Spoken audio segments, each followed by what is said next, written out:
Iniciamos ahora el contenido de La Gaceta de la Z. Muy buenas tardes, país y al mundo que nos escucha. El presidente de la Suprema Corte de Justicia, magistrado Mariano Germán Mejía, se ha caracterizado por tener un lenguaje claro y llano. En esta semana se refirió a que los jueces no deben tener miedo y añadió que la profesión, dedicarse a ser juez, no es para cobardes. Pero ¿a qué o a quiénes le temen los jueces? ¿Será los delincuentes? ¿Será la posibilidad de ser fusilados por la opinión pública? ¿O será temerle a ser sometidos a largos juicios disciplinarios? Se dice que los jueces necesitan seguridad para que su independencia e imparcialidad no se vean afectadas por una emoción tan humana y natural como el miedo. Seguridad para condenar a los más bajos segmentos de la criminalidad organizada, pero también seguridad para decidir conforme a derecho, aún en beneficio de estos, cuestionando radicalmente cualquier actor que se rebaje a vulnerar la ley y también a vulnerar los derechos fundamentales de las personas. Será entonces, mi respetado presidente, cuando los jueces no tendrán nada que temer y veremos emerger en la República Dominicana un liderazgo judicial capaz de recuperar la confianza perdida. La Gaceta de la Z. Bienvenidos a la Gaceta de la Z, donde la sintonía es legal y legítima. Harold Modesto, en este turno, con este maravilloso equipo, dándoles la bienvenida en esta tarde. Gustavo, buenas tardes, feliz Navidad. Igual para ustedes, Valentín, Cándido, Harold. Decir, Cándido, y emplazar en esta participación, ¿verdad? En esta tarde. No hay canasta, Gustavo. No. Tranquilo. Saludo a la comunidad jurídica, a todo el que nos escucha. Al equipo de Camino Olímpico. Sí, sí, al equipo no. Al equipo completo. Pero No. El que ¿A cuál de despide. ellos? ¿A cuál de ellos? El que despide. ¿Cuál es el que Y a despide? continuación la Gaceta de la Z Bien, con Doris y sus óigame, muchachos. Si ¿Y qué es esto? óigame, si el próximo sábado Sí. ellos no se aprenden los nombres de todos los integrantes de la Gaceta, ellos no vuelven a entrar a esta Mencionó de cabina. primero. Oiga lo que le estoy diciendo. No vuelven a entrar a esta cabina. Voy a poner atrás al fil del gel que le caigan atrás. Solamente le digo eso. Bueno, un abrazo. Adelante, don Cándido. Nada, buenas tardes. Esta es la Gaceta de la Z, de nuevo aquí. Estamos Despidiendo jurídicamente el año.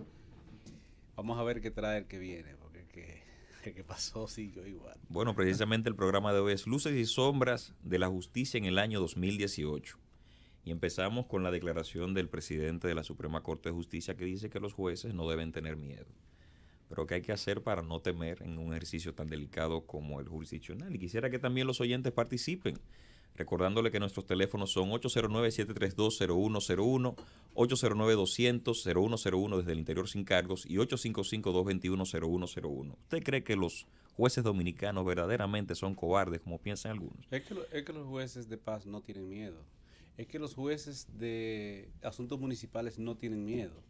Es que los jueces de asuntos civiles de la jurisdicción laboral no tienen miedo. Ni siquiera tienen ya, oye lo que digo, ni siquiera ya tienen miedo los de jurisdicción inmobiliaria. Hubo algunos que sufrieron mucho terror. El tema, ni los jueces del Tribunal Superior Electoral, donde precisamente vi que lanzaron una acción para reformar la Constitución de la República por sentencia. Una acción bastante difusa. Sí. Pero a fines de ver si el presidente se puede repostular. Los jueces del Tribunal Superior Electoral han logrado un respeto de un área de un sector que regularmente no respeta mucho las decisiones judiciales ni las decisiones legales, que es un sector del sector político, no todos. Sin embargo, el Tribunal Superior Electoral ha logrado con sus decisiones, en pro o en contra de cualquiera que sea, incluyendo los tres partidos tradicionales, tres partidos tradicionales, pero queda uno en 1000 pedazos.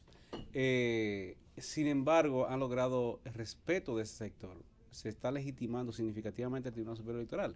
El Tribunal Constitucional usted puede compartir o no sus decisiones, pero en el Tribunal Constitucional yo no tengo la sensación de que alguien tenga miedo. Donde sí existe desde mi punto de vista, un fuerte terror es en el área penal. Pero ¿a partir de qué etapa, don Cándido, nace ese terror, ese miedo que tienen los jueces en materia penal? Y yo le voy a decir lo siguiente, cada Ministerio Público tiene su estilo. Sin embargo, un miembro del Ministerio Público que creó un estilo bastante peculiar fue el magistrado Domínguez Brito en cuanto a las denuncias que hacía en contra de los jueces. Yo no critico a Domínguez Brito porque haga una denuncia X, o lo haya hecho, sino la forma en que esas denuncias eran asumidas por el Consejo del Poder Judicial de entonces.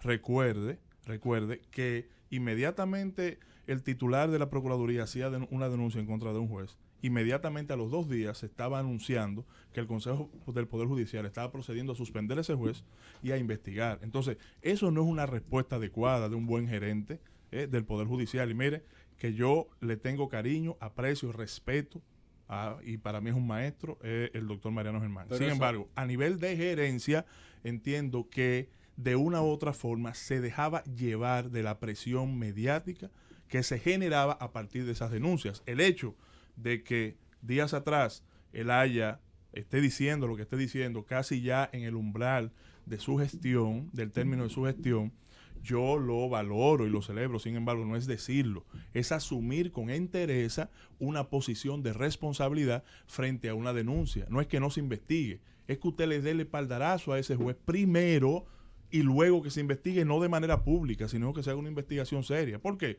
Porque el mensaje que se le estuvo mandando a los demás jueces era un mensaje de miedo. Y yo concluyo antes de la pausa. Usted se va a los juzgados de instrucción, por ejemplo, del Distrito Nacional, y para citarle un caso, el 6º juzgado de instrucción, 99.9% de apertura de ese juicio. Usted me dirá si eso es miedo o no es miedo. Han matado los plazos en materia penal. Fíjate que dice en jurisdicción penal. En jurisdicción penal hay un fuerte terror y una de las cosas que han hecho es no proveer muchas garantías. Por eso tenemos de nuevo un altísimo componente de presos preventivos. No solo aquí, en América Latina también hay problemas. Harold eso puede ayudarnos a aportar bastante información porque acaba de regresar de una evaluación que se hizo sobre la justicia penal en América Latina. Los plazos previstos en el Código Procesal Penal son poesía. Los plazos y las garantías son poesía, porque en justicia penal los jueces están bastante terrorizados por 2 razones fundamentales. Número 1, efectivamente en gestión anterior, discúlpame Harold, del Ministerio Público, fíjate que estoy diciendo en gestión anterior, los fiscales defenestraban públicamente a los jueces porque les fallaran en contra. Y la Procuraduría General de la República, el titular apoyaba eso. Y lo que estoy diciendo aquí en público, se lo dije en privado también y por escrito y cuantas veces. Sin embargo, paradójicamente, en esta gestión de Jean Alain, él tomó la decisión de concentrar la opinión, la difusión de información del Ministerio Público en la Procuraduría. Y usualmente cuando no lo veo haciéndole críticas a los jueces, sino a la decisión judicial, que es como debe ser. Es que usted debe generar el fortalecimiento institucional con ese tipo de posición. Con terror, miedo y otras cosas, nos vamos a la pausa y volvemos en breve con más de La Gaceta de la Z. 5:16 de la tarde y seguimos en La Gaceta de la Z. Les dijimos, antes de ir a la pausa, que nos digan su opinión acerca de si creen que los jueces dominicanos actúan con miedo. Llámenos al 809-732-0101, 809-200-0101 desde el interior sin cargos y desde cualquier parte del mundo, 855-221-0101. Felicidades a Rodolfo Valentín Santos, nuevo director de la Defensa Pública. Un aplauso para Rodolfo, señor. Nuestro gran amigo. Rodolfo, Valentín Medrano no aplaudió. Mira, acentúen ese aplauso. Vamos a recibir una llamada. La Gaceta de la Z, ¿quién y de dónde nos llama? Buenas tardes. Buenas tardes. ¿Tienen miedo los jueces dominicanos, sí o no? Bueno, en primer lugar, felicitarlo a ustedes por su programa.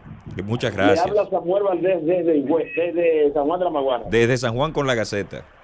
Correcto. Para Samuel Valdés, los jueces dominicanos, en un 90%, no tienen miedo, lo que tienen es compromiso político. Pase buenas tardes. Muchas gracias. La Gaceta de la Z, ¿quién y de dónde nos llama? Franklin Guillón, desde Santiago. Adelante. Fíjate, casi me parecido a lo que me antecedió. Este es un gran problema, que hay compromisos políticos. Entonces, cuando se aplica compromisos políticos, no se hace una justicia seria. Aquí puede un fiscal agarrar a cualquiera porque lo mandó un funcionario, un político. Mira, hazme preso a fulano. Y cuando te vienen y te dan preso un viernes, ahí viene el sábado, el domingo, te pasan las 48 horas, después que hay que buscar presupuesto, etcétera, y ahí en lo que se arregla la cosa te puede llevar 4 o 5 días preso. Y por otro lado, también tienen miedo. Y el caso es el caso de Cabrera, el que se está dando ahora mismo. Han 3 o 4 jueces no han querido enfrentarse, porque también los jueces tienen poca protección, poca seguridad. Aquí la justicia no funciona. Muchas gracias. La Gaceta de la Z, ¿quién y de dónde nos Hola, llama? ¿qué tal, caballero justiciero? Lo que quiero decirle es que los jueces debieran ser de por vida, porque tienen en sus manos la ley eminente. Después que la ley está escrita, ellos son los responsables, ni Congreso, ni más nadie, ni diputado. Así que, para vida, protección. Muchas gracias. Recibimos otra llamada. La Gaceta de la Z, ¿quién y de dónde nos llama? Sí, buenas tardes. Es de aquí, del ensayo Isabelita, Martín Fernández. Adelante, Martín. Mire, distinguido, en cuanto a los jueces, si hay 200 jueces, quizás 5 sirven. Son 600 y tantos para que arregle el dato. ¿Cuántos? Bueno, si son 600, yo creo que algunos 25 servirán, porque fíjese, el señor ese que se escapó desde la clínica, se supone que para ese señor ir a una clínica o un hospital, tiene que ser una orden de un juez, ¿o no es así? Es así. Entonces, no necesariamente. No, el director del nuevo modelo penitenciario, la Dirección General de Prisiones, está bajo cargo de estos traslados de urgencia, cuando se trata de una enfermedad o de lo que fuere, sin necesidad de la intervención de un juez en ese sentido. Entonces, distinguido, si ese señor supuestamente estaba enfermo, se supone que debe de haber un chequeo antes de salir, se supone. ¿Y cuántos jueces no han dado sentencia a delincuentes que saben que son delincuentes y lo arreglan? Porque la policía, la mayoría de las veces, hacen su trabajo, lo agarran. Pero ellos dicen, bueno, nosotros lo agarramos, pero de ahí para allá el Ministerio Público que sabe. Entonces, cuando tengamos jueces serios, este país seguirá por un mejor rumbo. Muchas gracias. Mira, Harold, hay que contextualizar. Los fiscales no son jueces y los jueces no son fiscales y los policías no son fiscales ni los fiscales son necesariamente policías, aunque actúen como tales a veces. De modo que descantemos, cuando nos referimos a jueces, nos estamos refiriendo a jueces. El tema del escape o la fuga de la persona en agua no tiene que ver con ningún juez, ni siquiera con ningún fiscal, porque el traslado lo determina la autoridad del recinto carcelario. Si una persona está enferma, en crisis, pues hay que llevarlo al médico si el médico del recinto no lo puede asistir. Y en ese caso, aquí sí viene la observación, la fuga, según la información que ha salido, y por lo que vi en la información, la decisión que tomó un juez habría sido con la colaboración de una policía, una cabo o sargento, una mujer policía. Y dicen que a su vez habrían participado por acción o por omisión los 2 miembros del ejército de la custodia, porque en Nagua, el centro penitenciario de reclusión es de custodia por los militares. Pero sin embargo, los jueces mandan a veces señales. Fíjate, contra la policía dictaron 3 meses de prisión preventiva. Sin embargo, contra los custodias dispusieron visita periódica. Eso significa que el juez, la fiscalía no presentó suficiente evidencia que den cuenta de que los custodios estuvieron comprometidos en la fuga. O no estaban. O no lo estaban, pero los jueces toman alguna decisión mínima. Pero cuando un juez dispone una visita periódica solo y no te dispone una medida de coerción más fuerte, el juez no se convenció o la fiscalía no presentó evidencias suficientes de que tenga comprometida su responsabilidad. Esta es una observación bueno hacerla, porque estos son medios muy fuertes, sí, y es bueno decantar responsabilidades en función de las experiencias mismas que uno tiene. Pero atención, señores, he dicho que la seguridad ciudadana, sin una visita sorpresa del presidente de la República a la policía, oiga de qué estoy hablando, una visita sorpresa a la policía para transformar, para depurar la policía, va a ser imposible, porque los delincuentes, los policías nos cuidan de los delincuentes y de quién nos va a cuidar de los policías. Señores, no solo de los policías en términos generales, no, policías muy específicos. Fíjese que en cada gran acontecimiento grave, crítico, o hay un sargento, un exsargento, a veces coroneles, oficiales superiores. ¿Qué es lo que está pasando en la institución encargada de darnos seguridad?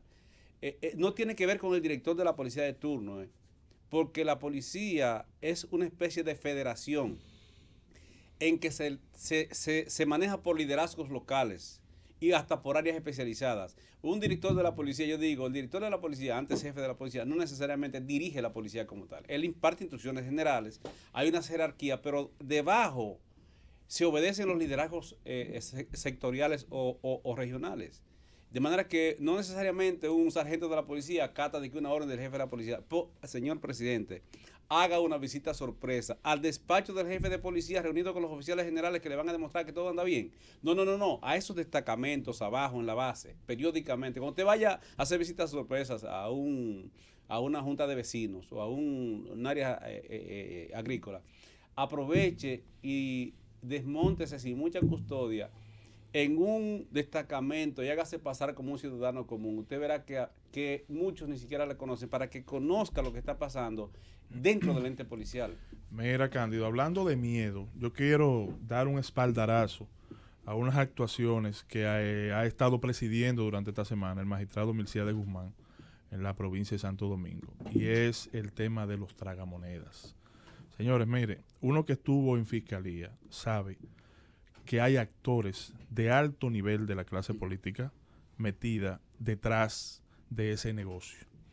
Y usted, como titular de una jurisdicción, tomar como bandera inicial caerle atrás a ese delito que incluye la incautación de los tragamonedas, no es una tarea fácil.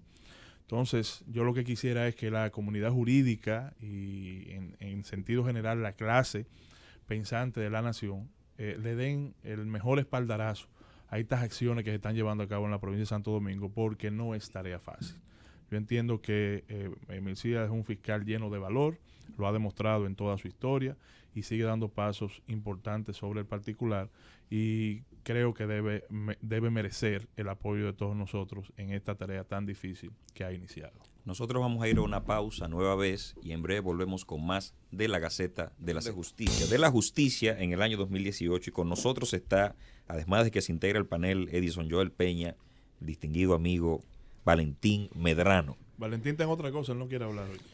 Él quiere hablar, yo creo que Valentín se merece un aplauso, yo entiendo. Sí, claro que sí. Porque es nuestro. Es nuestro hermano, sin embargo, él no va a hablar. Eso es para Valentín Santos. A Rodolfo Valentín. Para Rodolfo Valentín. Claro, bienvenido, Valentín. Que decía, no sé si con eso peco de ingenuo, estar aquí. Bueno, primero agradecer a ustedes por esta oportunidad que no quiso disfrutar Ángel Monero, que se la va a perder. Ángel Monero de San Juan para acá, en plena vida. Oye, si la Gaceta de la Z te invita, tú tienes que venir en cuclillas desde Pedernales, aquí, a pie. Una procesión desde Una allá. procesión, exacta, una peregrinación hacia la Gaceta de la Z. Bueno, tú tienes que calcular el tiempo y decir, tengo que salir 5 días antes y llegar aquí. Ángel se está perdiendo esta oportunidad de oro. La Gaceta es tan importante, señores, que decía antes de que ustedes anunciaran mi participación en off, que Rodolfo Valentín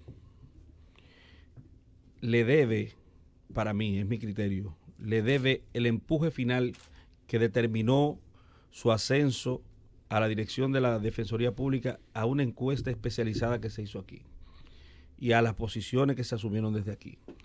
Porque son 6 votos. Ahora, 6 votos adoquinables.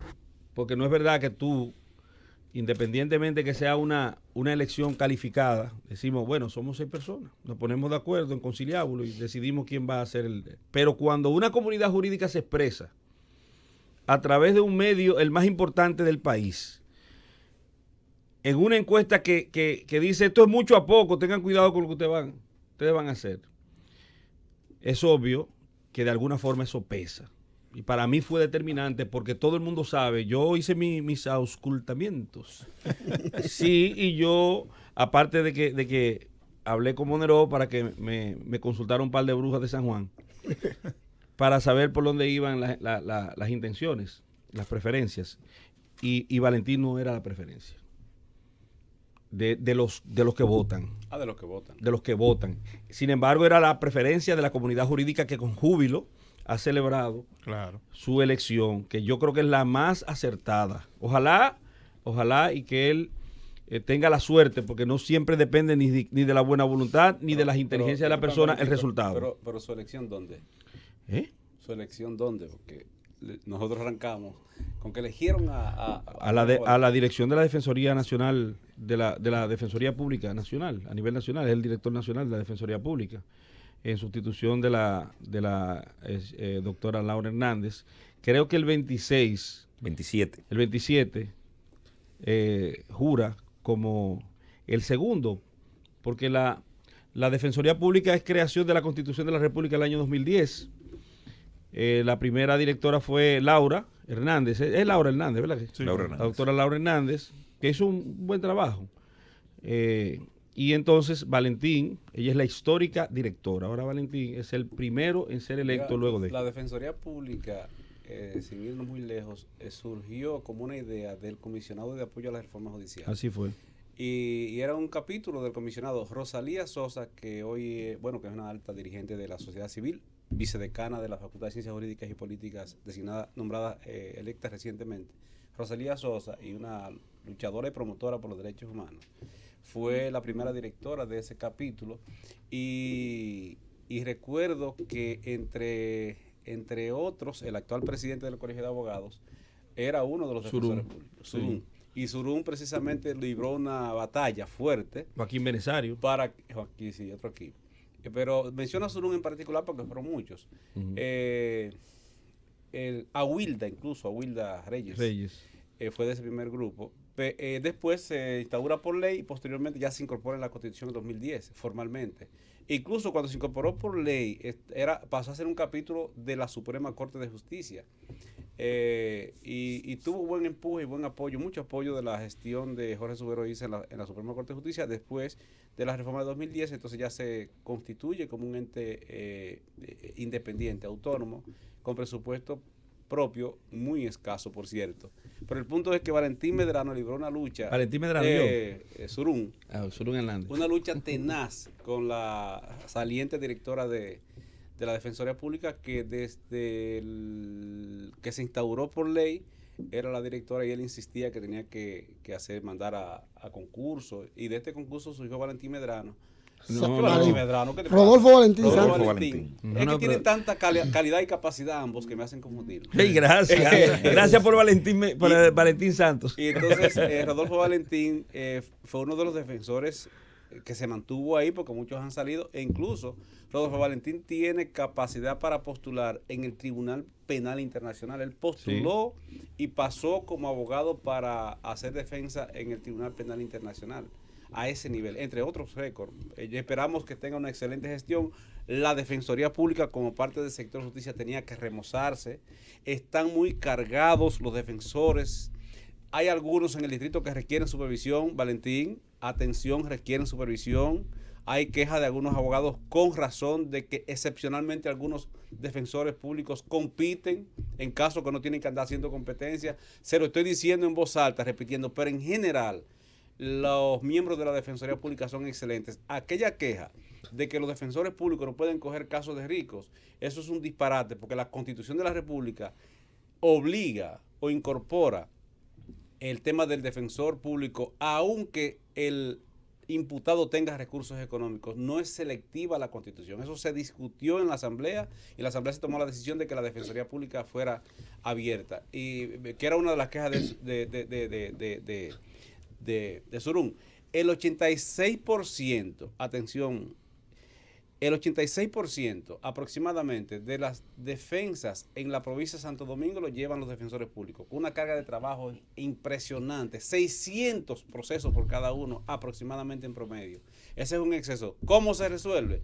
Aprobando un presupuesto más adecuado y designando más defensores públicos. Vamos a ver si Valentín Medrano coincide con usted, porque los datos que reveló la directora saliente de la Defensa Pública es del 76% de todas las defensas penales que entran al sistema son de los defensores públicos. Pero en la provincia de Santo Domingo hay un 86%, porque ese es un promedio a nivel nacional. Ese es un promedio a nivel nacional. Lo que es una carga extrema. Pensando en las sombras, es una sombra que tengan tanto trabajo y es una luz que lo puedan asumir, pero ¿qué hacer, Valentín Medrano, con esa carga? Bueno, mira, lo que yo creo es que, a diferencia de lo que establece Cándido, hay una contradicción que, claro, saldrá siempre ganando la Constitución de la República cuando se produzca, entre la ley orgánica de la Defensoría Pública, que en su artículo 5 dice que estará dispuesta para los carenciados económicamente, las personas que no puedan pagar. Ese es el espíritu de la defensa. Y ese debe ser el espíritu. Sí, pero la Constitución... La Constitución... Bien, pero hay que buscar la media. Pero el 74 te lo podría resolver, diciéndote solo por ley, ya la ley está ahí. Te está regulando ese ejercicio del derecho. Entonces, yo creo que tiene que ser así. Que tiene que ser así. El que pueda pagar, que pague. Porque para eso los abogados se prepararon, para eso fueron a la universidad. El servicio de defensoría pública es un derecho que se le otorga a las personas que no, un derecho para que tengan acceso a una defensa de calidad a las personas que no pueden comprar esa defensa de calidad. Porque no puede ser que el Estado esté subvencionando el crimen, de cierta forma, de soslayo. Porque preparamos a unos defensores públicos, los mandamos a las mejores universidades del país, le pagamos los mejores capacitadores, que cuesta, eso es costosísimo, los hacemos los excelentes defensores públicos que pueden llegar a ser, y entonces eso se lo brindamos a las personas que están, por ejemplo, sindicadas de la comisión. Bueno, uno diría, es una violación a la presunción de inocencia de la persona, no, es simplemente hacer un análisis socioeconómico y determinar que la persona puede o no puede pagar. Y si puede pagar, que pague una defensa privada, que a ti y a mí, Cándido, nos conviene. O sea, no estoy hablando tampoco por un asunto de conveniencia, estoy hablando claramente porque nosotros no podemos subvencionar al que puede pagar. Pero Cándido dijo que no quería ejercer más derecho penal. ¿Qué pasa? Déjame ayudarme. Déjame ayudarme. Yo no lo estoy diciendo por conflicto de intereses. Yo lo estoy diciendo porque por dos razones. Primero, la ley de defensoría pública es antes que la Constitución. Segundo, la Constitución dice que la defensa se hará abierta. Eso significa que si la ley contradice la Constitución, ustedes saben que se impera la Constitución, aunque no nos convenga lo que ejercemos derecho privado. Ahora, lo que hay que buscarle efectivamente es una modulación, de tal manera que una de las propuestas que se ha discutido es que el que tenga para pagar, pues que pague aunque la defensa sea pública. Es que le pague a la Defensoría Pública. Pero que la Defensoría Pública es gratuita. Exacto, yo he discutido eso con Rodolfo Valentín y él es abanderado de buscar la vía de que pudiera ser en esa forma. No es que él va a decir, él tiene una posición de que va a ser ahora. Él está interesado en reglamentar. Eso sí yo lo he discutido, reglamentar esos procesos de apoderamiento, porque verdaderamente hay gente que puede pagar, que sin embargo opta por un defensor. Lo que importa retener con eso es lo siguiente. La razón jurídica se le buscará. Ahora, lo cierto es que los defensores son pocos para la carga de trabajo que hay. Por eso que vengan los abogados privados a quitarle esa carga de trabajo claro. que nos con el que pueda pagar. No, que nos contraten, no. Ahora, yo estoy de acuerdo con eso que tú dices. Si se puede pagar y usted insiste en ser defendido, en ser representado por la Defensoría Pública, pues páguele a la Defensoría Pública. Porque lo que dice el derecho embrionario, el inicial, es, mire, usted tiene derecho a un abogado y si no tiene con qué pagar uno, el Estado le va a pagar. Pero si no tiene con qué pagar.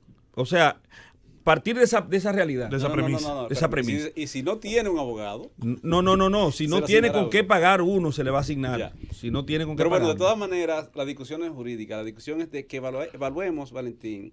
Bueno, ya tenemos un parámetro mínimo de la Defensoría Pública que es parte del sector. Que evaluemos en este año, 2018, ya que estamos finalizándolo, cómo anda la balanza entre bien y mal del servicio de justicia en la República Dominicana. Y vamos a una pausa y en breve volvemos precisamente con eso, evaluando al sistema de justicia durante el año 2018. Estamos de vuelta en la Gaceta de la Z y le decía a Edison, en la Gaceta que se hace fuera del aire, que la confianza en el Poder Judicial está en el punto más bajo en toda América Latina desde el año 2008. Y lo preocupante de nosotros no es que estemos mal en la confianza del Poder Judicial, es que estemos por debajo, ahí mismo, cerquitita, nos sigue Venezuela. Estamos demasiado cerca de Venezuela como para no preocuparnos. La suerte que es en eso. Y la media es 24 y la República Dominicana está en un 21, según datos de Latino Barómetro. Así que, Edison. Yo creo... Valentín, pero lo que pasa es que este programa es jurídico, no sí, podemos hablar de otro punto. ¿Tú quieres que hablemos de otros puntos? No, para nada. No. El Foro Económico Mundial hizo una evaluación de 137 países de 137 países y quedamos en el número 130 de los países con menos independencia judicial. Imagínate. Así nos están mirando desde fuera. Sí, Y entonces me dicen a mí que quieren que a las altas cortes vayan jueces de carrera. O sea, tú me estás diciendo a mí que es dicotómico pensar que si eso que tú estás midiendo no funciona, no sirve a lo interno, excúseme la expresión que estoy siendo un poco extremo, ¿por qué tú lo quieres llevar más alto? Bueno, yo lo que creo, Valentín, que el análisis que se puede hacer a propósito de lo que tú dices es el hecho de que los jueces de carrera, si han fallado en el ejercicio de sus funciones, es porque de alguna manera la política ha intervenido.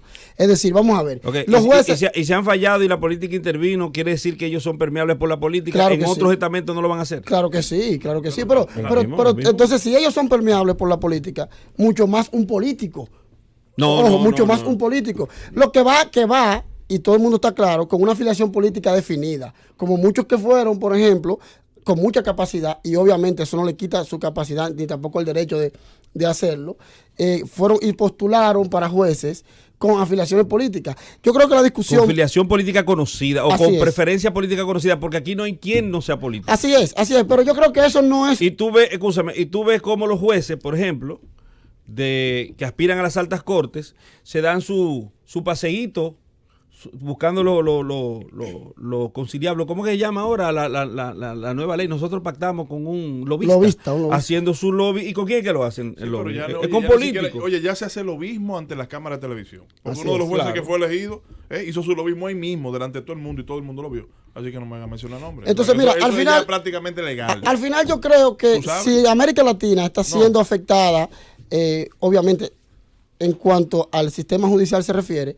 yo entiendo que el análisis hay que hacer un análisis general, no se puede circunscribir exclusivamente a la República Dominicana, y yo creo que a partir de ahí tenemos que analizar de qué punto están influyendo otros sectores de la sociedad, del sistema, en el sector justicia. Es decir, cómo está influyendo el sector político, por ejemplo, y el sector mediático, o sea, los medios de comunicación. Ahí sí. Cómo los medios de comunicación Ahí sí. han querido atrapar noticias a través del ataque al sistema jurídico. Y al final se afecta al sistema en sentido general. Yo creo que sí, yo creo que al final había hasta un morbo incluso. En que había un juez suspendido, se creaba un morbo alrededor de eso. Pero ¿de qué tú hablas? Es que el sistema crea las razones para el descreimiento en él. Me refiero al Poder Judicial.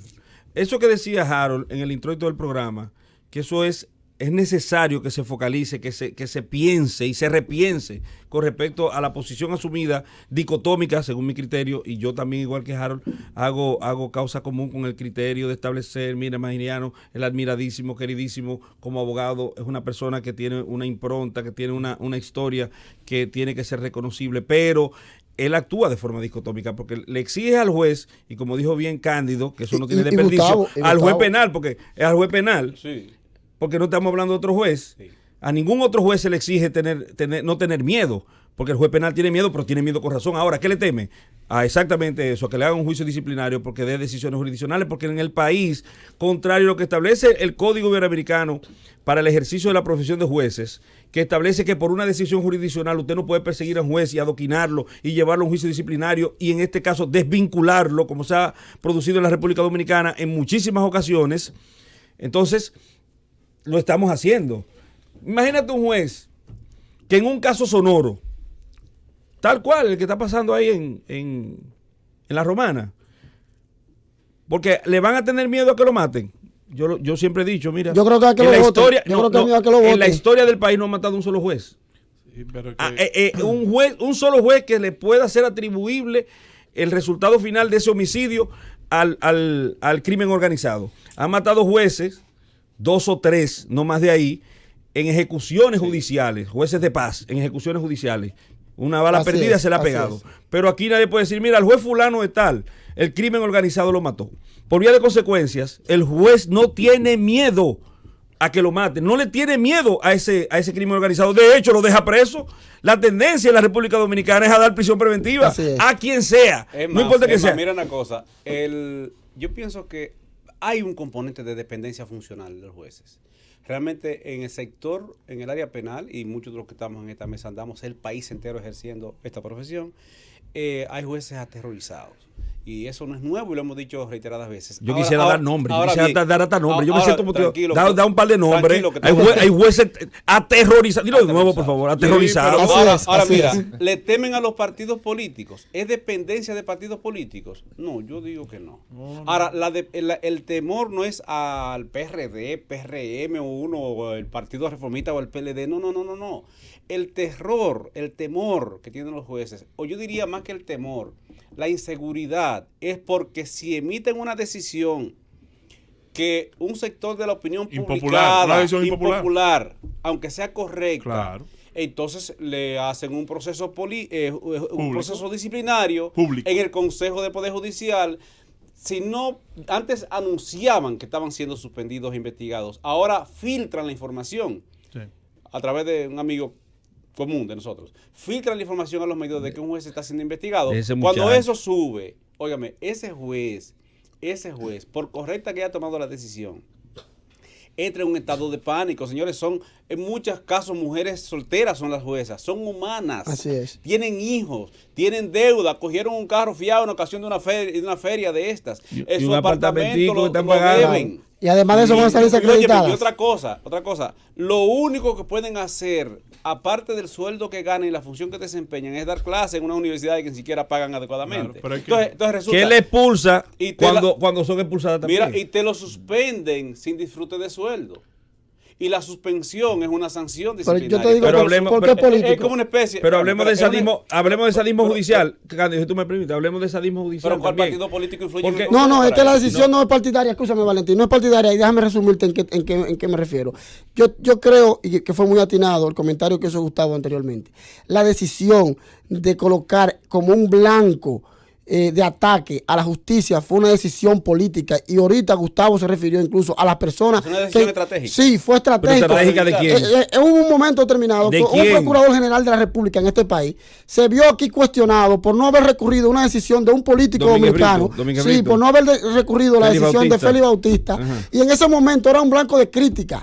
Y a partir de ahí, de ese momento, inició una tesis que Gustavo bien ahorita describió, una práctica de que a partir de ahí empezaron las denuncias por parte del Ministerio Público. El primero que inició a atacar a los jueces en este país fue el Ministerio Público, que hacía público, incluso aquí vino el director, ¿cómo se llama? Radamés Peña, y dijo claramente que las filtraciones no se hacían mediante el Consejo. El error, sino que como había que notificar al Ministerio Público. Escúchame, él decía que como había que notificar al Ministerio Público. Yo soy el invitado aquí. El Ministerio Público entonces lo filtraba. El Ministerio Público entonces dijo él aquí que ellos no tenían control después que le daban esa opinión al Ministerio Público. Lo dijo él aquí sentado en esa silla que se encuentra Jaro. Entonces, cuando esa persona lo dice, que es la máxima autoridad, el persecutor, ¿cómo se llama? Radamés Peña. ¿O Jiménez Peña? No, Radamés Peña, el encargado de persecución de Inspectoría Judicial. Dijo aquí claramente Radamés Jiménez. Radamés Radamés Peña es el inspector del Consejo del Poder Judicial. Dijo aquí que cuando los expedientes eran sometidos al Consejo, como se necesitaba la opinión del Ministerio Público, ellos pasaban esa opinión y no tenían control de ahí en adelante qué pasaba con la información. Obviamente te está diciendo que la filtración, si venía de algún sitio, no era del Consejo. Estaba diciendo claramente que venía del Ministerio Público. Edison, el problema es que nosotros redujimos la democracia en las decisiones jurisdiccionales que tienen que ver con el aspecto disciplinario interno del Poder Judicial. ¿Cómo lo redujimos? Creando en la Constitución de la República, a través de la Constitución, la figura jurídica del Consejo del Poder Judicial. A quien se le teme es al Consejo del Poder Judicial. Por el Consejo del Poder Judicial toma decisiones jurisdiccionales, no, toma decisiones disciplinarias basado en lo que ellos quieran asumir. Porque hay un caso de una jueza que la llevaron por un asunto y terminaron condenándola por otro. Sí. O sea, por porte ilegal de armas. Por porte ilegal de armas. Sí, pero que esas son estrategias, Valentín. Pero por eso yo digo, cuando yo hice la denuncia ahorita, ¿dónde se profundizó? Porque no era que no existiera antes. Se profundizó en ese periodo. Ahora bien, cuando la prensa mediática incide en la destitución o no de un juez, es cuando encuentra un caldo de cultivo, cuando encuentra una gerencia débil. Claro. Porque yo no voy a cuestionar la prensa, porque a nivel mundial lo que se busca es la transparencia de información, la información veraz, que no el palo periodístico. Perfecto. Haz lo que tú quieras como prensa. Ahora, yo como autoridad estoy en el deber de proteger a mis iguales, a quienes represento. No protegerlo en el sentido de que voy a apoyar lo mal hecho, sino que debo ser institucional cuando se inicia una investigación. Hay un embate de la prensa a través, una autoridad tiene un embate, ¿verdad?, en contra de los jueces a través de la prensa, que lo haga. Ahora, ¿cuál es mi nivel de respuesta ante esa denuncia? ¿Qué yo voy a hacer como Consejo de Poder Judicial? ¿El qué? Iniciar una investigación seria, institucional, pero no anunciar a los 2 días que ese juez está suspendido. ¿Cuál es el bendito mensaje que estoy mandando a los demás? Durante un juicio disciplinario, nosotros solicitamos al juez que el Ministerio Público fuera segregado del juicio disciplinario que se le llevaba a efecto a unos magistrados. No creo que hayamos sido los pioneros en solicitar, pero al final recientemente nos dan la razón. Ahora, ¿qué pasa con los juicios anteriores? Es como cuando tú destituyes un juez, tú votaste un juez, lo desvinculaste. ¿Qué pasa con los juicios que él ha tenido con anterioridad? Porque se supone que tiene que haber un efecto. Porque hay personas que posiblemente por esa misma prevaricación que tú encontraste al final en un juicio disciplinario, hay gente que están purgando una pena por la misma prevaricación que tú dices haber encontrado en un juicio disciplinario. O sea, hasta dónde las garantías de derecho pueden ser preservadas, respetadas, y que ese principio de favorabilidad, que puede ser extendido hacia atrás de forma contrario a como rige la Constitución y las leyes que rigen hacia futuro, pero él puede en retrospectiva llegar hasta la persona que ha sido afectada por una decisión que tiene que ser cuestionada, porque todas las decisiones del juez prevaricador, presuntamente prevaricador, tienen que ser cuestionadas. Fíjate la utilidad de un plan estratégico comunicacional respetuoso que está implementando Jean Alain. Y esta defensa le correspondería a Valentín. Fíjate. Pero a mí, ¿por qué? Que le haga el pueblo. Que le haga el pueblo, porque el pueblo se está beneficiando de eso, que lo diga el pueblo. De la abundancia del corazón habla la boca. Tranquilo. Habla, Cándido. Mira, fíjate que él tomó la decisión siguiente y le dijo a esos protagonistas que andaban ahí, lavado de activos y comparte, no, aquí la información se va a proveer a través de la Procuraduría General de la República. Y al distrito también, sí. Don Cándido. Bueno, tranquilo. No, pero la distrito la hacía por Twitter.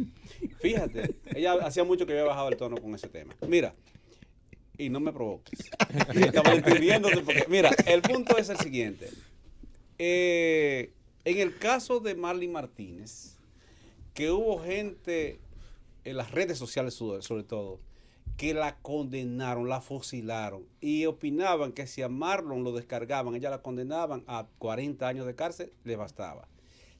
Y crearon una corriente de opinión contra esa señora impresionante. Sin embargo, cuando los jueces de San Francisco de Macorís, que es un pequeño recodo que queda todavía donde hay un margen importante de independencia, liderado por Aníbal Medrano, que hizo una excelente intervención para postular al Tribunal Constitucional. Te voy a dar seguimiento. Bien. Sigue. ¿Sabe lo que hizo el Procurador General de la República? Que dijo, bueno, compartimos, el Procurador General de la República, no el fiscal de allá, compartimos la opinión respecto de la decisión contra Marlon. Contra la de Marlene no, vamos a recurrirla. Es decir, le hizo una crítica a la decisión, no a los jueces. Sí, pero después de ahí, Cándido. Sin embargo, no, fíjate qué pasó. Mucho cuidado, Gustavo. Fíjate qué pasó. No hizo una presión contra los jueces, pero Perfecto. fallaron diferente al dictamen del Ministerio Público, sino que emitió una opinión criticando la decisión, que es así. Ajá, ¿y qué hizo la prensa? No obstante el procurador mantener silencio respecto de eso, sino el procurador asumió, ¿verdad?, la posición institucional. Vamos a recurrir en apelación. Sin embargo, institucional correcta, ¿verdad? Correcta, institucional correcta. Pero la decisión correcta. Pero maticen esas cosas. No, pues entonces yo te voy a decir algo, Valentín. Si hay una persona que ha atacado al Ministerio Público en cuanto a esa posición, debo decir que el actual Procurador General de la República ha asumido una posición correcta e institucional de cara a la rendición de las decisiones judiciales. No puedo decir otra cosa. Ahora bien, en ese caso, ¿qué hicieron la mayoría de los periódicos? La mayoría de la prensa continuó el ataque contra la decisión. Continuó el ataque. ¿Y qué hizo la comunidad jurídica? La comunidad jurídica le dio un respaldo histórico a la decisión. Porque hicieron razonamiento, óyeme, técnicos, abogados que en muchísimas ocasiones no opinaban, fijaron posiciones públicas y eso fue diluyendo en el tiempo la decisión y finalmente el pueblo entendió a través de una comunicación adecuada de la comunidad jurídica y de muchos jueces que también se solidarizaron a emitir opinión incluso a través de los grupos de WhatsApp. Se fue diluyendo y la población entendió que fue una decisión apegada a derecho. Valentín, recomendaciones. Yo quisiera que me señales los 3 aspectos que tenemos obligatoriamente que cambiar de la justicia de este 2018 para ver si 2019 nos va mejor? Bueno, Tres aspectos. Yo creo que la justicia dominicana resolvería gran parte de su problemática si podemos ir a la Constitución de la República y modificarla y quitar de golpe y porrazo el Consejo del Poder Judicial. Eso no sirve, eso es una retranca, eso solamente ha servido para dañar, para afectar. Nosotros teníamos antes 16 jueces de la Suprema Corte de Justicia que conocían procesos disciplinarios y el resultado fue hasta cierto punto plausible. Hoy tenemos unos 5 jueces que se constituyen. Bueno, ustedes vieron a Wilda sometida a prisión cuando la Constitución de la República dice que bajo ninguna circunstancia los procesos administrativos se puede reducir o se puede producir a premio corporal, y nosotros vimos, ciérrenle la puerta y está presa, y nada ocurrió. Este es un país donde cualquier cosa puede ocurrir, valga la mala utilización del idioma y la reiteración del término, cuando usted está en el ejercicio de potestades, de poder que le permitan incluso afectar las garantías penales sustantivas de la persona a mansalvas sin que nada ocurra. Otra cosa, escojan su personaje del año. Que Edison hace rato me está haciendo señales con eso. Yo creo que hay que buscar candidatos. Pero falta una de Valentín. Esa es la segunda. La tercera. Bueno, yo creo que nosotros tenemos, todo va focalizado, según lo que yo puedo apreciar, hacia el Poder Judicial. El juez que tiene miedo, lamentablemente, es el peor de los servicios que se le puede hacer a una nación, es una administración de justicia cobarde. Eso lastrea y afecta todo, absolutamente todo. La gente a veces se encuentra en su casa pensando que eso no le puede afectar, que agarraron a una persona y la garantía penal sustantiva de esa persona la redujeron a cero por me gustaría hasta decir nombre, decisiones como que se basan casi siempre en esto, que eso vino... no sé de dónde lo tomaron unos jueces, lo implementaron aquí, si bien es cierto, no menos cierto. O sea, si bien es cierto que tú tienes razón, oye, tú tienes razón en todo lo que tú dices, pero no menos cierto. Y ahí te matan. Pero pero lo que yo no entiendo es lo siguiente: tú quieres jueces que no sean cobardes, sin embargo tú estás siendo comitente de esa cobardía. El 10 de... Comitente de esa cobardía. Valentín, dale tranquilo. Cuando yo quiero que le quiten su Consejo del Poder Judicial, yo soy comitente. Cuando yo quiero que el verdugo, al que ellos realmente le tienen miedo, sea execrado de la Constitución de la República. Yo creo que la tercera es, tenemos que cerrar. La tercera es, que Valentín no le dio tiempo de decirlo, que el 10 de enero del próximo año, el Consejo Nacional de la Magistratura va a evaluar a los jueces de la Suprema Corte, la mayoría de los jueces de la Suprema Corte de Justicia, para algunos que no hay que evaluarlos por ahora, para decidir si continúan o no en la función. Esa es una oportunidad brillante que tiene el presidente de la República y que tiene mayoría en el Consejo Nacional de la Magistratura para remozar, para renovar el Poder Judicial, porque es ahí, en la Suprema Corte de Justicia, donde se eligen los demás jueces del país. Yo creo que Valentín está hablando como de reformar Constitución. ¿Fue a eso que tú te referiste? A mí me gusta la reforma. Ay, tengo miedo. Ya que vamos a reformar la Constitución, reformemos. Gracias Valentín por acompañarnos. Ir a reformar por una cosa y después. Gracias Valentín, y a todos ustedes, queridos oyentes, por acompañarnos en este espacio en la Gaceta de la Z. Será hasta el próximo sábado. Feliz tarde. La Gaceta de la Z.